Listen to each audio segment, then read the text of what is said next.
सड़क पर जाम लगना एक आम बात है। आप भी बहुत बार ट्रैफिक जाम में जरूर फंसे होंगे। बड़े शहरों में भारी ट्रैफिक की वजह से गाड़ियों का रेंग रेंग कर चलना भी आम बात है।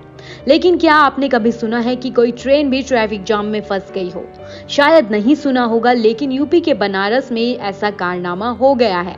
बनारस में एक रेलवे क्रॉसिंग पर बहुत गाड़ियों की लंबी लाइन लग गई। इतने में ही वहां ट्रेन आ गई, जहां पर ट्रेन ट्रैफिक जाम में फंस गई। सड़क पर गाड़ियों के बीच खड़ी ट्रेन ट्रैफिक में ऐसी फंसी कि पुलिस वालों के भी जाम खुलवाने में पसीने छूट गए। वहीं लोको पायलट भी ट्रेन में फंसे होने से इतना परेशान हो गया कि हॉर्न बजाता रहा। सोशल मीडिया पर अब इसका वीडियो काफी वायरल हो रहा है।